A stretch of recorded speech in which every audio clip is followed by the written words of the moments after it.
G'day guys, welcome back to the Intel Extreme Masters in Gyeonggi, and we are in the middle of the best of 5 you could possibly ask for in the best game in the world. Did you see? ByuN was actually smiling. You know why? Because he knows that Game 4 is for him, because the prophecy has to be fulfilled. Absolutely, we have to go to Game 5. It absolutely has to 100%. happen. And ByuN is just like, he's like, yep. For you guys to know, back at home, Echo is going to be our next map here, and ByuN's clearly feeling pretty good about the next game there.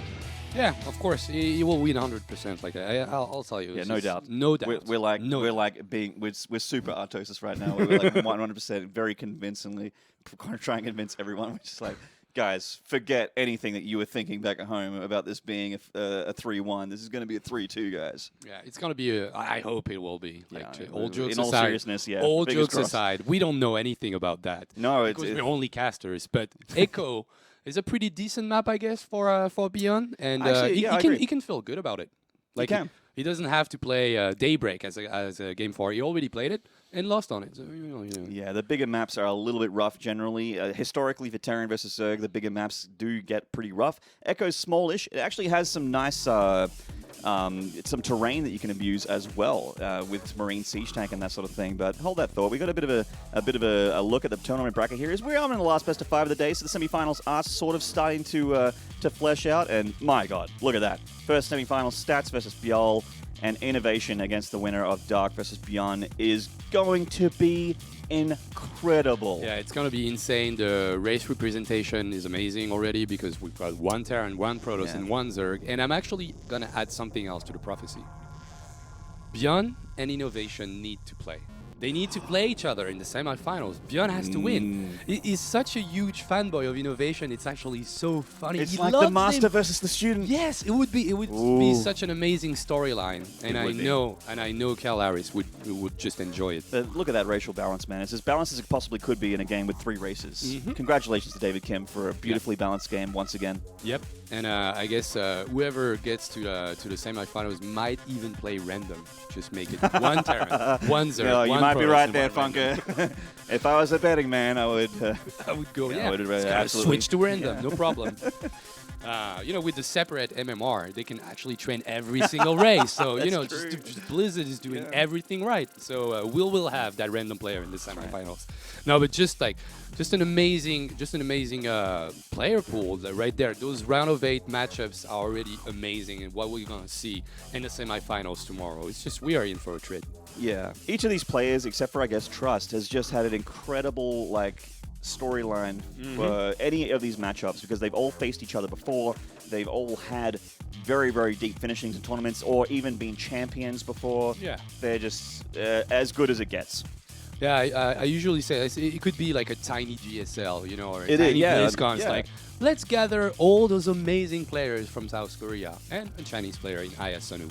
But let's gather all those great players and make them play in a tournament like this over the weekend, over the week. It's just a great feeling, and I'm really, really happy to be a part of this. But this game is on the way. Oh yeah, it's what we're all here to do, guys. To see some StarCraft get played. In the top left here, this is Dark.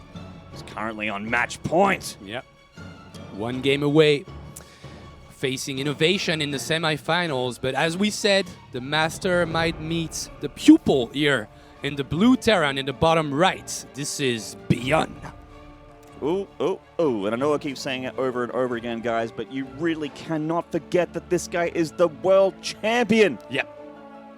The best player of StarCraft 2 for the end of the 2016 season of WCS, but even though it's not quite ticked over now, we're in December, we're very close to 2017, but the 2017 season has begun with this tournament. So we are going to see the very, very early stages of this WCS system play out here for WCS Korea. With WCS, I guess, West going to be the next tell the tale. It's going to be really interesting. So those tournaments unfold at DreamHack as well. Yeah, we're going to have a super great time with StarCraft in 2017. Hope to be at a few of those events, man. They look like they're going to be incredible. You'll be there. You'll be there. You're just the face of hype on StarCraft. The face of hype. Everybody, the voice of hype, I should say, actually. Yeah. Everybody. I don't know how hype a face can be, but I certainly try. You've got a pretty high face. You know? Yeah, it's a pretty high face. I see it and I'm like, well, yeah. In the morning, I'm just so hyped up. Yeah. I see myself in the mirror. I was like, oh, yes. And, yeah, I love it. Because we do wake up seeing each other in the morning. Oh, yeah, so, instantly. Yeah. So, still no triple racks Reaper. And even though I wasn't a huge fan of the strategy, especially when we were seeing it every single day, this is not something that fell out of fashion, because you've got players from Europe or even Brazilian Terran in Kill Azur that played all the time, like Uthermal, every single game, TVZ, Triple Racks Reaper. And ByuN has been known for having one of the greatest Reaper control in the entire world. So I'm really surprised that he's not even going for it on a map that is pretty decent for it, I would say. I mean, we've mentioned a couple times that both these players know each other very, very well, yes. And ByuN's probably like, you know what, Dark always goes pool first and it gets crushed, so maybe I just don't go three barracks Reaper here. He's actually going for the 2-1-1. So these most standard TVZ openings, what he went for in game number 1 on Daybreak. Didn't work out for him, but this is a different map and a different story. Yeah, I would like him to maybe switch it up after the original double Medivac play. Maybe add in maybe Liberators or even like a Widowmine drop. That could be cool, because that third Medivac joining in with the earlier two and all those Marines didn't do that much in the 2 games that we've seen him play this kind of strategy. So I really, really want to see him like switch it up a little bit, because just you know, maybe he's gonna have like better results out of it. So maybe, as mentioned, I mean, 2-on-1. The other thing that we mentioned along with ByuN doing the 2-1-1 in game number 1 is that it is so common that Zerg's completely backhanded. We saw Dark take 0 damage from the double drop ship. It's you know, and I fully expect it again, to be honest, because it's just something that Zergs have gotten so good at dealing with, and Dark is as good as they come for Zerg. Yeah, 80% of the game you could actually just close your eyes and just, you know, time out. 445, I should build units, you know? So what happened here, right here, was just really, really subtle, but what ByuN just achieved with that Reaper, getting that first creep tumor, is actually pivotal in having some great effect and great effectiveness in the double drop, because it's going to be so hard to move around from the second to the natural. I mean, it's early stages, but he quite literally halved the amount of creep tumors by killing one of them, because you only have 2 in the early game there with the Queen energy. So that's going to possibly snowball a little bit for him when he goes for this drop. So you're absolutely right, Funkers. Good point. The 2 Lings of Dark coming in here to the natural, I mean, they're not going to get damage done. They're just here to have a little bit of a look-see, maybe try and skirt into the main if they're lucky, but ByuN too good for that. Just deflect them. Getting Carapace again, so Dark reacting exactly the same way as in game 1 on Daybreak. Getting that fast upgrade for the armor of the Lings to make them trade better with the bio. ByuN, from memory, traded very well with the Ling still, but he is going for this drop, and Dark already completely ready for it, setting up a Ling flank and already sending the Queens down here to the 3rd location. Okay, the double drop is coming in here and dropping all those Marines, just, you know, gathering up all those Marines at the same time, waiting for the stim pack to finish, 4 seconds in, 4 Queens right here. Nice kiting back, not losing a single unit and getting 2 Zerglings in the process. Yeah. So right now, just taking it slow, and that's what he needs to do. And once again, we'll have the same transition with the 3rd Medivac coming in. He's got 20 Marines on the field, and he will gather up all these units at the same time. And these Queens with their insane range, touching up the Medivac a little bit. It's already a quarter damage there. 3rd Medivac coming with more units here, and Dark going for a nice quick leg, getting those extra gases. Now, this is a map where I expect to see Mutas instead of Corruptors. This is a very nice Ling-Bane Muta map. And Dark is certainly very, very good at that unit composition. We saw it happen in game 1, and this looks a lot like game 1. The stage has changed, but the builds and the timings all look very similar. As Reaper's still alive, though. The Queen's touching up, targeting that Medivac on purpose to try and gimp the healing and micro ability of this army, and Dark just once again looks like he's going to absolutely deflect this army. Oh, hold that thought. He's losing a lot of his Lings. The Medivacs are dying, though, and ByuN's target fire of the Banings is a little bit too good, but he does have to move back. There's a lot of Zerg here. Yeah, he traded for all the Zerglings, but he lost 2 Medivacs in the process. So losing a tiny bit of gas, just going to slow down a little bit his transition into 2-2, for instance. The Armory is coming up. He already has the double eBay, and the 3rd CC is coming up. So just losing a lot of Zerglings, so he will have to replace them, and we already see them on the field. But I would say stellar defense, once again, from Dark, sorry. And that's why I was wondering if ByuN didn't want to go for something a tiny bit different. especially considering that Dark hasn't been researching overload speed for the last 3 games. You know, he's been just playing in the dark. He's been playing blindly. Oh, Funker. That's the second time that I do it, and I don't even do it on purpose. I'm so bad. No, you're fantastic. You're a bilingual commentator, man. I wish I was half as talented as you are. Of course. And an incredible Zebra as well. But anyway, we got the upgrades going down for Dark, and single upgrades here. It just looks like the single engineering bay at the moment for ByuN. He is getting up into Liberators pretty quickly, Funkus, and that's something that you wanted to see happen in this game. Yeah. He does have double eBay, I think.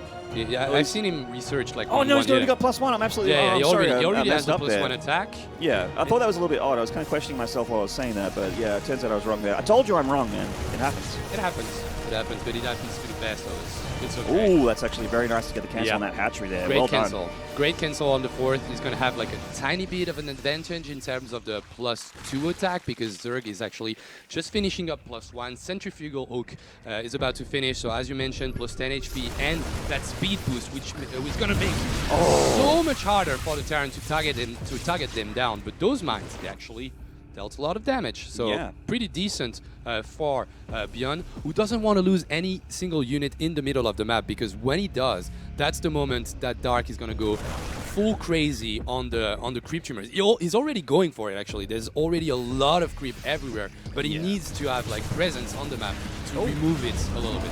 That was actually a little bit late on the transfuse there for Dark, losing Queen probably on...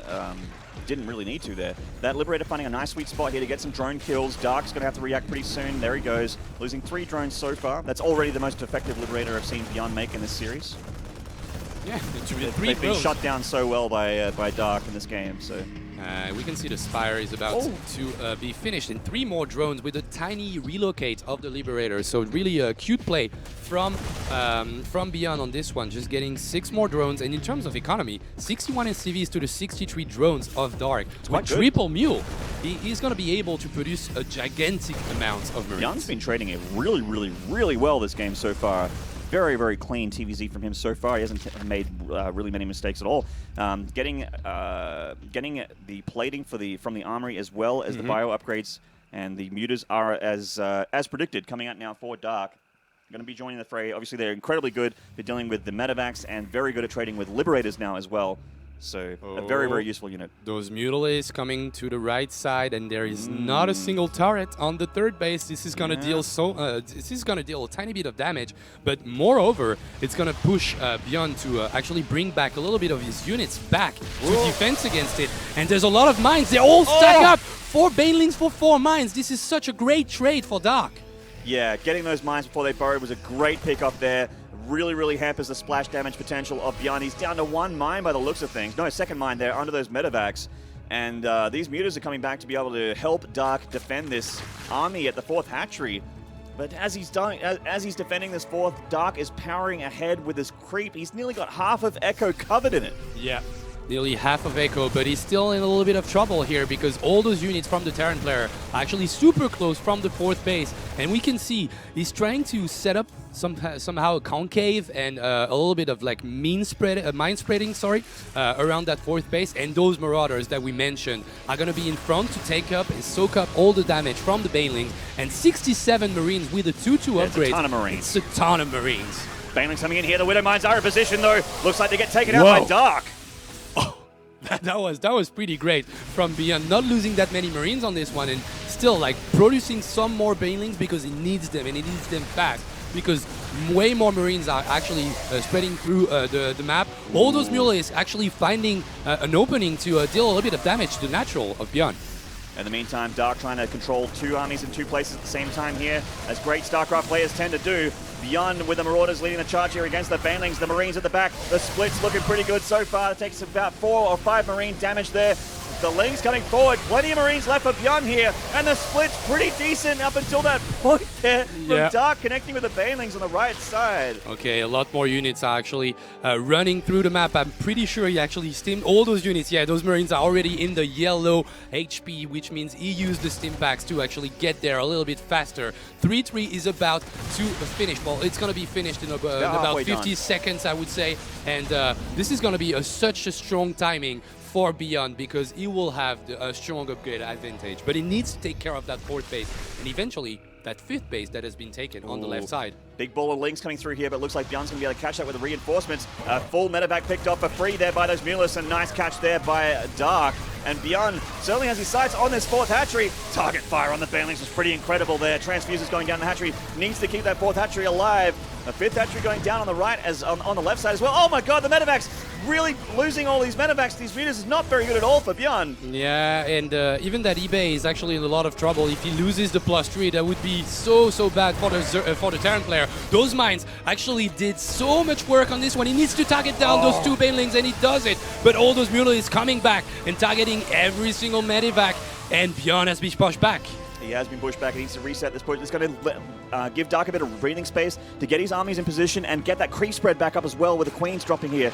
Dark still losing more than ByuN, but still in a pretty decent spot economically. ByuN's getting a 4th CC, and he also has a lot of workers and an army advantage as well. So he's not done and out yet. And Dark smells it instantly, sends the Mutalisk, and starts to kill a lot more SCVs, and even maybe getting that planetary fortress in the making. That would be terrible for ByuN. He needs that boost of income, but at the same time, on the left side, 8 Marines with the 3-3 upgrades are going to take care of that hatchery super fast. That's right, and it's actually with knocking down those rocks makes this a little bit awkward for ByuN to defend. He's losing a lot of SCVs here, and he didn't get the hatchery either.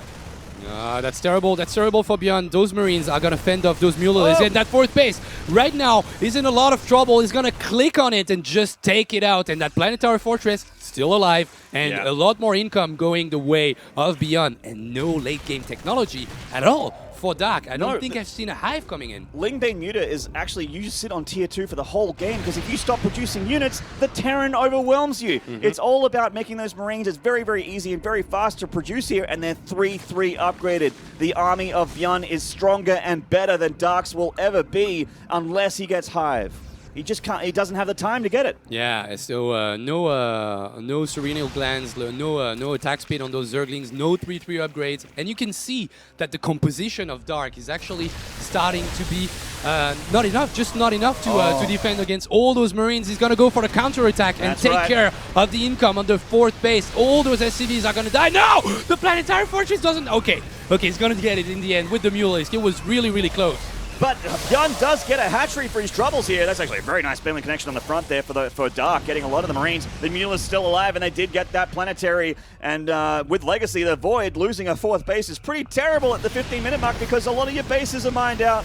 This 3rd is just getting very broke here. More SCVs going down for ByuN. Yeah, the Mutal is really, really paying off in this game. He needs to save those medevac. ByuN not microing on this one, just sending a little bit of Marines, but 5 Marines, even with 3-3 upgrades, are no match to that ball of Mutalisk. He's pulling his whole army back here. Dark again getting breathing space to get his 4th hatchery back up. Still with 74 drones versus the 34 SCVs of ByuN. What ByuN has going for him here at this point of the game, like, he's not dead yet, but he has a bigger army, is the only advantage that ByuN has. And I feel like, once again, he's in that position where he needs to get across the map and kill Dark. Yeah, well, I would say he probably has another option, and that's what he's about to do. He's probably going to pressure that 4th base, but he's also lifting his main CC to go get another base. He left a little bit of Marines, but they're out of position. So, once again, the Muta Micro coming into play. But every single unit counts for ByuN, because he's broke. He's just totally broke. Yeah, absolutely. Econ completely in shambles here. This push from ByuN needs to do critical damage to Dark. Connections to the Banelings, not too bad. All those Marines there. ByuN losing a lot of his army. The 4th base is being evacuated by Dark, though. And he's pulling some very hurt Marines. I think the Mutas can actually engage those Marines and win, by the way. Like, they've... Oh, no, the Mutas actually went down quite a lot of number. Yeah, they actually fought a little bit earlier, and he lost a lot of them. So, wow.